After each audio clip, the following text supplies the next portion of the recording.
Kale kulika yo mukumulamuko tweyongerayo n'amalala leero mu mboozi ya NADS tukuleetedde Julius Bigabwa omu ku balimi abafunye mu kirime kya Macadamia. Teyasooka kumanya nti kisobola okumuwa ensimbi naye kikyusizza embeera ye.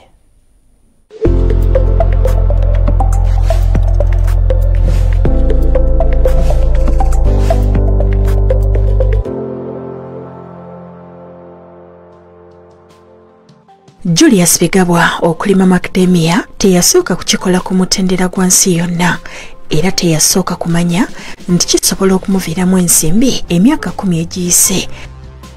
When I was just growing, I used to have nuts. When nali nkula nalina Macadamia era nga nesiikirako ku nsigo n'endya nga n'abagenyi bwe bajja nga mbasiikirako nga balya nga simanyi nti alina omuganyiro ogwenkanidde awo kuba n'okumutunda ebweru tekyali kyangu. We are just collecting it. Naye olwaleero kikyusizza embeera ye. Newankubadde yali tannatandika kufuna nsimbi mu kirime kino, yassa ku mwanja ekyokugatta ku Macadamia omutindo era yatandikira ku mutendera omutono. I've been drilling a hole on a wood, this mahogany wood.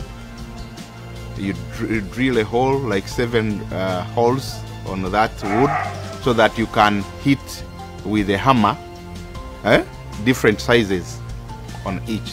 So I've been just doing it like that, packing, and people were buying and packing. Moreover, like these local nuts, how they are packing these local nuts. So I started packing different sizes, 50 grams, 100 grams, 200 grams, 500 grams. I'm looking at it that at least you can earn better than selling the nut in shell. The nut in shell, the prices goes from 4,000 to about 7,000 without sorting. The big size I was selling it at 10,000. Just sorting it, then so the small ones you remain with them. Nga katale ka Macadamia mu nsi yonna kabalirirwamu akawumbi kalamba n'obukadde 10 obwa $, okusaako engeri gy'ayaayaanirwa talina kubuusabuusa nti waakumufunamu. So the cost of macadamia seedlings we normally ensigo ya Macadamia tubadde tugitunda omutwalo gumu naye okuva gavumenti lwe yavaayo okukwatirako ku balimi kati omulimi asasula ebitundu 3 ku buli 100 gavumenti nemusasulirako ebitundu 7 ku buli 100. and the other percentage the government will cover. A tree can sometimes give you 1 kilogram, 100 kilograms. Omuti gwa Macadamia ogumu gusobola okuwa kilo 10 sizoni emu ate nga weesanga nga gibalira ddala okuyita mu mwaka. Awo kilo ne bw'oba gitunze 10,000 oba 15,000 oba ofunamu ekiwera. Abalima Macadamia bawabula nti asobola okulimibwa mu bitundu by'eggwanga eby'enjawulo okuggyako mu ntobazi era bw'oba otandise okumulima kikwetaagisa okumulabirira obulungi. Macadamia kyekirime kiweetaaga okulima kati kuba tekyetaaga kulafuubana nnyo. Kiweetaaga kwe kusaawa bw'oba okisimbye nga kyo kyongera okugenda mu maaso.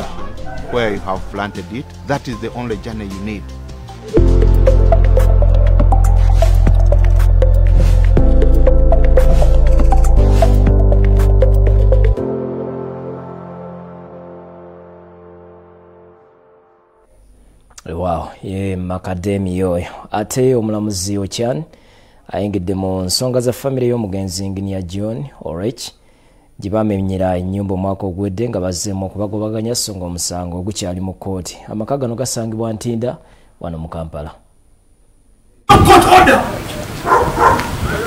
Omulamuzi yawumula Ralph Ochan okuyingira mu nkayana zino kidiridde abasirikale okuva ku poliisi ya Kiral Road okuzingako amaka g'omugenzi Engineer John Orech agasangibwa Ntinda mu zooni 2 ne bafulumya bamulekwa abasangiddwawo ne babasibira ebweru wa geeti olw'amaka ne bagalekamu abakuumi. You will pay for this. I promise you in the name of God, you will pay for this. Who is that person? Babadde bakyali ku muggalo ate ne zireeta kasiringi okutwala emmotoka namba UBL not musanve muti esangiddwawo nga ne lwe bamenya ennyumba baagyononera Simon Orech agibasuuziza kuba terinawo ekwataganira na nkayana za ttaka lino.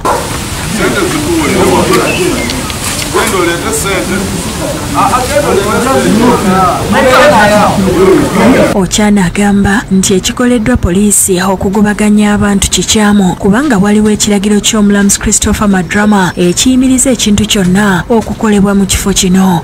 But there is an order by Justice Madrama to stay all activities here until the appeal, which is in the Court of Appeal, is dealt with. The appeal has not yet been dealt with. Agambye nti agenda kunoonyereza ku nsonga zino amanye ekituufu kuba amaka gano gaze gawonera watono okumenyebwa. It's private security, that's it.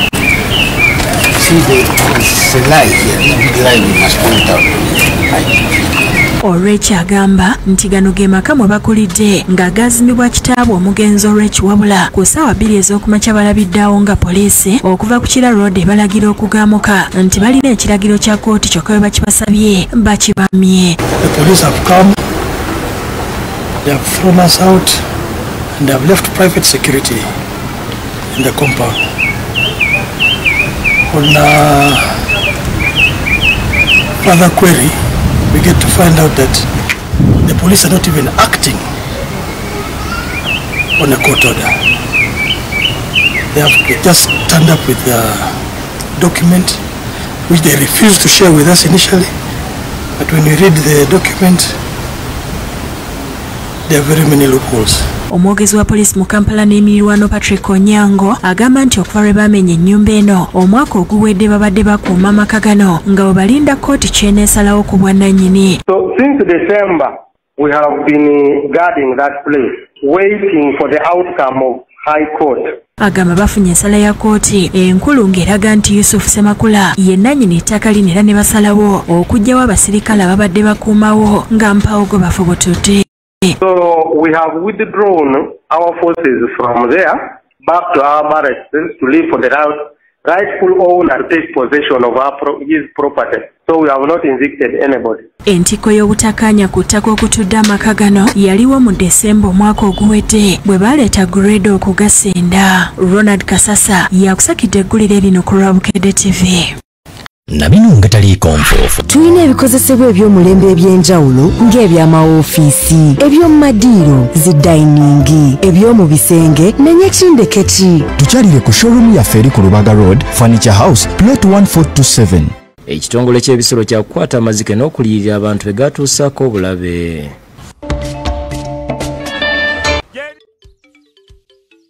Lunaku lwa kusatu tubeera tutuuse kumpi mu masekkati ga wiiki ekyenkya ekitandika ku ssaawa 12:30 okutuuka ku ssaawa 4 kirimu ebintu bingi. Kakaawa ono yazaala omulenzi gy'atambulira abadde abalabirira ng'abakweka.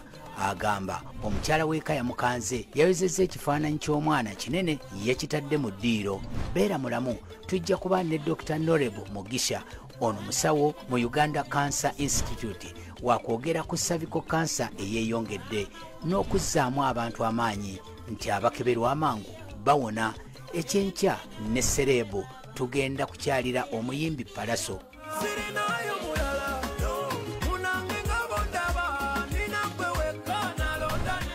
Byaliko kati music webweru na wano saako enkolagana ne baganda be wakujoogerako byonna mu kyenkya ssaawa 12:30 okutuuka ku ssaawa 4 ez'okumakya.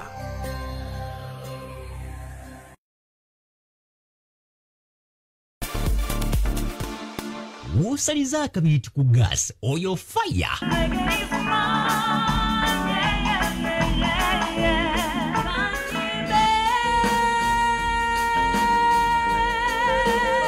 Nonyeza teriwe situse naye tebakutundayo mu butale.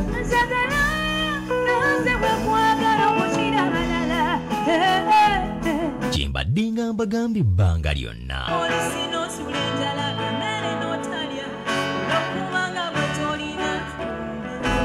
Kulabaluli lwali lumu yewankola obiseemu amaaso labagalwana n'otulo yanungula obubaka nsogere kirala. Omuntu gukutte mu bootcamp ya Mr. Bukedde abaana gye bawandira fire ku fire.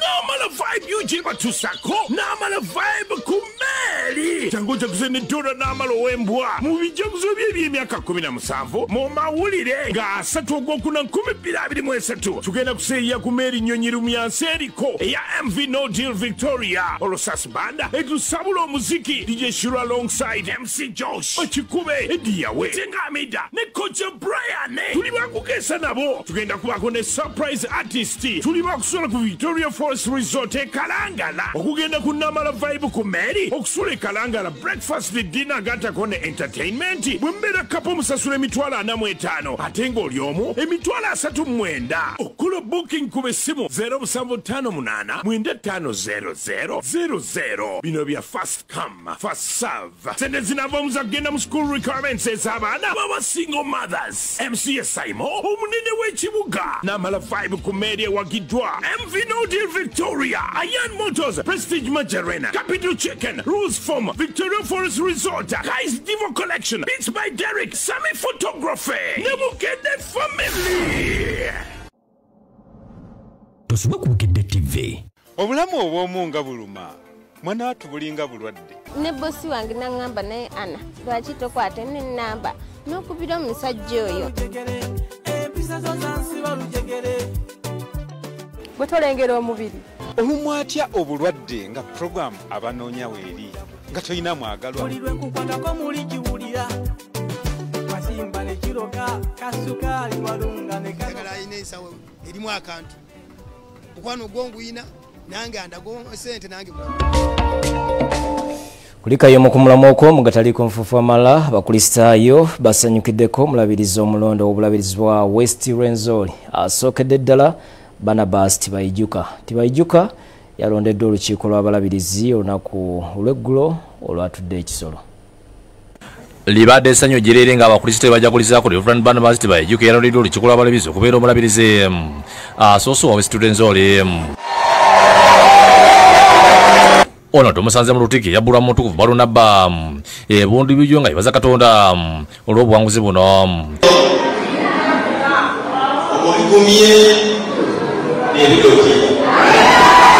ategeeza nga bagenda okusesera mu kulwanyisa obwavu obususse mu bantu n'okusitula enkulaakulana ojja kuteekaho omulingo okusooka ngu ekkanisa gyeyigamira akayibo konka tutunge income generating projects nk'ebyombeko ma centers agalanya abantu bongera amaanyi mu byobulimi okusitula omutindo gw'ebyenjigiriza naddala amasomero agali ku musingi ogw'abakristaayo kuzooka ngu amasomero gaitu aga church founded schools gaba elevated gaba improved nuko abaana baitu basome mu kyalo Alice Tibayijuka agambye nti siraba kuliteekamu okusitula embeera z'abakyala nja kubeera nga mbulira abakyala nti tubeere mu bumu tukolegane we need to be planning together bawokulenzera ekitundu abatuuze bagambye nti kyekisira ab'okwenyumiriza mu bulabirizi bwe bafunye and this is the right time people of Bundubujo are very glad and very happy because it's the thing that we've been roaming for a long time kandi bwolezi tukusaba kutuletera enkulakulana ngeri abaga mu madistrict ganji nga 40 Reverend Tibayijuka emyaka 8 agenda kutuuzibwa nga 27 omwezi ogw'omunana omwaka guno mugire mu lubalama lw'ekikolo abalabirizi okulonda Reverend Kanoni Godfrey Kasanasemakula ng'omulabizi w'okuna omulabizi w'Erwero tuwayiza muno omulabizi agenda okuwumula eridadi ensobuga ono asibye Kanoni Kasana obutassa mukono ng'abulira ekigambo kya Katonda okulaba ng'abantu bannyikira mu Mukama olw'ekyo njagala okutwala omukisa guno okumuyozaayoza ennyo okuba nti Katonda yamusaanyiza okutuuka ku ddaala ery'obulabirizi obw'Erwero kati okubuulira enjiri bwe buweereza obukulu obunsuubirwamu omulabizi Kitonda agambye nti ebyenjigiriza n'ebyobulamu bikoleddwako nnyo mu buweereza bwe n'agamba nti bimu ku bina okutwala obulabirizi mu maaso munnange agenda okunzirira mu bigere nja kumuwagira okulaba nti empisa n'obuntu bulamu byeyongera mu institutions zaffe naddala ez'ebyenjigiriza ategeeza nti ebyobulimi n'obulonzi kikulu nnyo mu kitundu nga kitadde kunyiisira kwe kusaba Kanoni Kasana okubitwala mu maaso nga gavumenti tagirese mabega ate ekirungi nti munnange agenda okunzirira mu bigere y'abadde ow'ebyenkulaakulana owa development n'olwekyawo nze ndowooza nti kiba kisaalidde mu ntamu ku nsonga y'ebyenkulaakulana ajja gikwata bulungi nnyo yebaza abakristaayo abamuyambye okutwala emirimu egy'ekkanisa mu maaso. Era n'olwekyo muganda wange mwagaliza emikisa gya Katonda, Mukama amuyinzise ebitayinzika, amuggulirewo enzigi ezeesibye, obulabirizi bwaffe bugende mu maaso n'eggwanga lyaffe likule. Gilbert Muhanguzi ne Masitula Navuge bakusakidde eggulu eno lwa Bukedde TV. Kale ate Obwakabaka butongoza ekitabo ekirimu ennambika ey'okwabya ennyimbe mu Buganda. Katikkiro Charles Peter Mayiga n'ayambalira abatyobola ebyobuwangwa n'ennono nga bitabiikirizaamu n'eddiini n'abasaba okukikomya. Bituukiddwako mu nsinkano gy'abaddemu n'abataka ku Bulange Mmengo. Katikkiro Charles Peter Mayiga atongoza ekitabo ekigenda okulambika okwabya ennyimbe kigendeddwamu okunyweza obuwangwa ennono n'ebika mu Bwakabaka. Era omukubiza olukikulu lw'abataka Jjajja Namwama Augustine Mutumba alopedde Katikkiro ng'emitendera egy'okwabya ennyimbe bwe giribiziddwa. Era nga bangi omukolo ogw'okwabya olumbe gwe bakola gwava dda ku nnono entuufu. Ayogedde ku byayisa olukikulu lw'abataka era neyebaza abambyeko kulaba ng'enteekateeka eno egwa. Minisita w'obuwangwa n'ennono mu Bwakabaka Kiwole Male alambudde ku gimu ku mitendera emigya egigenda okubira mu kwabya ennyimbe. Omukulu w'ennyumba akulemberamu abazzukulu be ne banjula olumbe ku luggya. Omukulu w'oluggya bw'aluta beeyongerayo ku lunyiriri. Omukulu w'olunyiriri mukama wange alonda omusumisi anaasumika muzzukulu we. Enkola ebaddewo ennaku zino buli mutendera gubadde gulonda omusumisi. Mu kwogera ku Katikkiro alambise ku bukulu bw'okwabya ennyimbe mu Buganda n'ennyumirwa lw'abantu abatakyagoberera mitendera kyasabye kikomezebwe. Mu kwabya olumbe ebika mwe bisoosowalizibwa ekiva kiba ekikulu okuba n'entambula gye tutambulamu mu kunyweza obuzaale bwaffe ng'ab'omutima ng'ab'endiisa ng'ab'empeewo. Ayambalidde abantu abalina endowooza enkyamu mu kwabya ennyimbe. Bangi bagamba si bangi naye balina amaloboozi agawulirwa nti eddiini ze basoma zikontana n'okwabya olumbe ng'oggyeko abo abatakkirizibwa kunywa mwenge. Nze sirabayo kirala kikontana na ddiini. Akubiriza abakulembeze mu bika n'abalungamya b'emikolo egy'ennyimbe okunyweza ennambika eno. Kubanga ngenzeko ku mikolo mu nnyimbe ng'omulungamya waagyo si wa kika ekyo, baleeta buleesi musajja amanyi okwogera ne bamusimba awo ndooza be babakuba ebidomola. Oli wa Nakinsige oyinza okukkiriza bakuba ekidomola ku kyalo kwonna ne kubulako eŋŋoma. Ebyo nga biti abakozi ba Vision Group etwala Bukedde Family bakedde ebitundu bya Kampala nga bakunga abantu basaba Basajja Kabaka okugula emijoozi obuketa misinde kigenda okubira mukaaga omwezi guno mu Lubiri Mmengo. Batandikidde ebitundu by'Eruzira, Kirombe, Mutungo, Nakawa n'ebirala.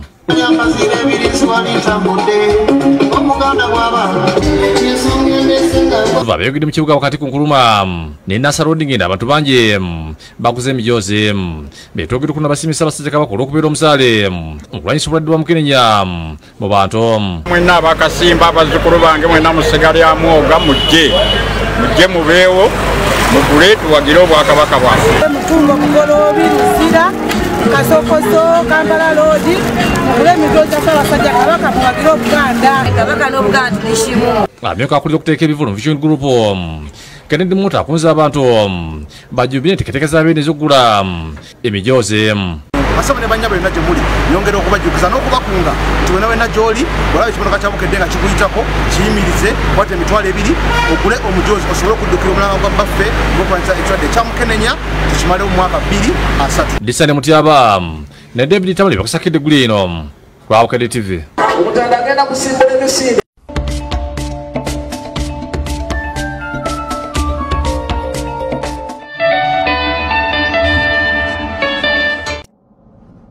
Tosubwa ku Bukedde TV. Obulamu obw'omu nga buluma mwana watu bulinga bulwadde.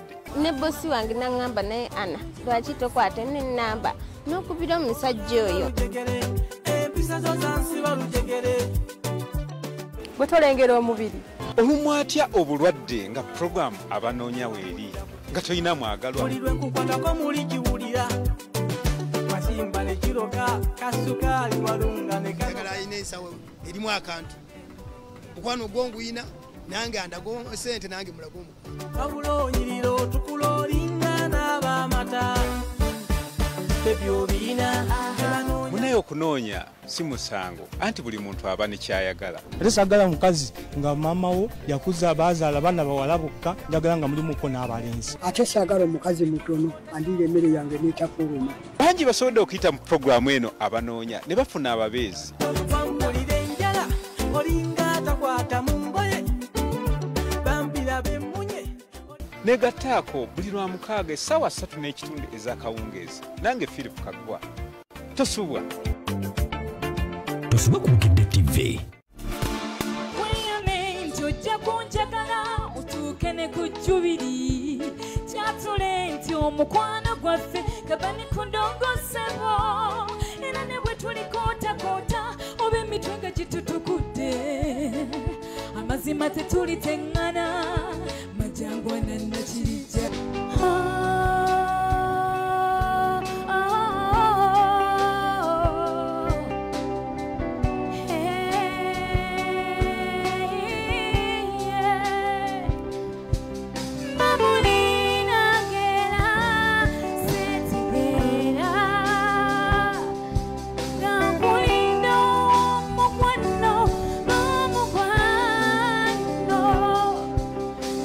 Ebisolo by'omunsiko mu ggwanga kiyingidde mu nkaayana z'abantu n'amazike bwe bakkiriza okuliyirira begakosezza n'okugasengulira mu kifo ekirala. Bino bibadde mu lukiiko olutudde ku ssomero lya Mary Cox e Kagadde.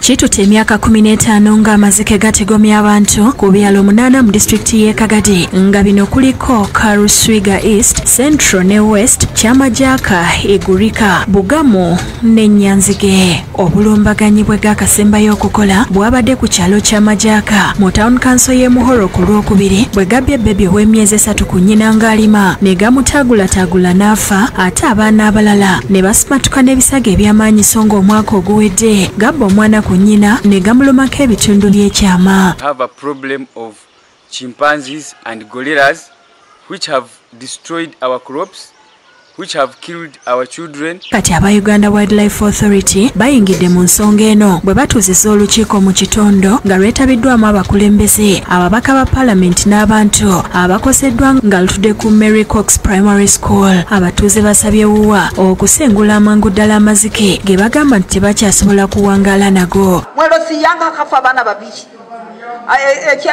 abaana 30 abo bakakwatwa ebbuyi elo sizindi nuko baganzira ne bafwa barasangwa ne babagambira betunyoni nsasi betunimba sima abo kuja kutumara ekizibu kyebbuyi abaana basima abo kenge kubahambira nibo batacha mu tubaye tusaba gemu mu bunyoro hano cyeni Kagali district hali mu gemu yoni kuba national park tubaye tusaba kutuyambe ebikule mu bitwale. Barnabas Tinkasimiro omubaka wa Parliament owa Buyaga West asimye gavumenti olw'okuyingira mu nsonga zino n'agamba nti enkola ez'ekiseera eziteereddwawo zigenda kuyamba ebitundu ng'enteekateeka ey'okusengula amazike gano bwegenda mu maaso. We have agreed from this meeting that they compensate the people who lost their children, who were injured, who have lost property through the conflict of human beings and the chimpanzees in this area.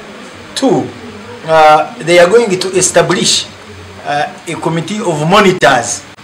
Monitors, these will be paid by UWA to keep at least telling the people, guiding people who are going to the well. Going to the well. Don't go now, the chimps are about. Vanis Miremba avunaanyizibwa ku kumanyisa abantu ku bisolo by'omu nsiko mu agamba nti ekyokusengula amazike gano kyakutwala ekiseera kubanga si mulimu mwangu. Agumiza abafiiriddwako abaabwe abalumiziddwa n'aboononeddwa ebintu nti gavumenti egenda kubaliyirira. Government already put in place the compensation scheme. We have been guiding different victims to place their claims, and of course these have to be verified, vetted, and then they are paid. Ebiteereddwawo eby'ekiseera mulimu okussa amazzi mu bitundu abantu bakomye okugalwanira n'amazike n'ebirala nga bwannyonnyola. We are planning to work with stakeholders to place some chimp monitors or scouts that can look out for these chimps, monitor them, the movements, and ensure that they are not in conflict or in fights with the community. Nisima obulyo butayirweho na muno obukorora nti abantu bayikara batakutazibwa bayikara batakulibwa ebisoro bino. Emyaka 2 egiyise abaana 3 be battiddwa amazike so nga abasoba 30 balumiziddwa ate amaka 5 ne gasengulwa olw'obulumbaganyi bw'amazike mu disitulikiti eno ey'e Kagadi. Thomas Tumwebaze yakusakita eggulire lino. Iyo kooti egobye omusango ebyokulonda mu kibiina kya NUP Betty Sentamu gwe yawaabira omubaka omukyalo wa disitulikiti y'e Gomba Sylvia Nayebale. Kooti emukakasizza mu kifo kino. Omulamuzi wa kooti enkulu empigi Alex Ajiji akobye omusango ebyokulonda mu kibiina kya NUP Betty Sentamu gwe yawaabira Sylvia Nayebale yalangidwa ku kifo kino. Finally, this petition is found devoid of merit and is accordingly dismissed. Ensala kooti esomeddwa omuwandiisi wa kooti Didas Muhumuza nga wadde agoba omusango n'ategeezeza nga buwatale bujulizi bwa nfuna luboleka nti omubaka Nayebale yabba akalulu ku ludda lwabe lwalemererwa okuleeta DRA forms okuva mu kakiiko ak'ebyokulonda. Omulamuzi alagidde Betty Sentamu yawaaba omusango guno okusala ekitundu ku ssente olulala lwawaabira ze lusasanyiza musango guno n'akisa obuwanguzi bwa Nayebale ng'omubaka omukyala ow'e Gomba. The net result is that the first respondent remains as the valid elected woman member of parliament for Gomba district. 2. The petitioner will pay half the costs of this retrial only to the respondents. Kino kisanyidde olulala Nayebale olulala kooti ogeddeko naye neyeebaza bamuyambyeko okutuuka ku buwanguzi buno. Amazima galwawo naye era gamala ne gavaayo tufunye obuwanguzi bwaffe obwenkomeredde olwaleero. Anyongera okwebazawo bonna abatuwagidde lugendo luno balooya baffe abawagizi ab'enjawulo ab'e Gomba. Asebya mwawabira megatteko baweereza abantu. Suubiza bannagomba tugenda mu buweereza obulungi era ya waje okay.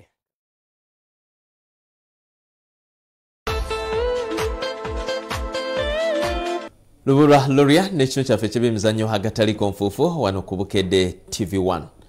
Olunaku olwaleero aba Aris International banjudde tulya nsimbi za Uganda 150 ze batadde mu mpaka za FUFADRAM ku ndagaano ya mwaka gumu. Katwembeera nga webadde olunaku olwaleero ku offices za Aris International. Down to carbon living.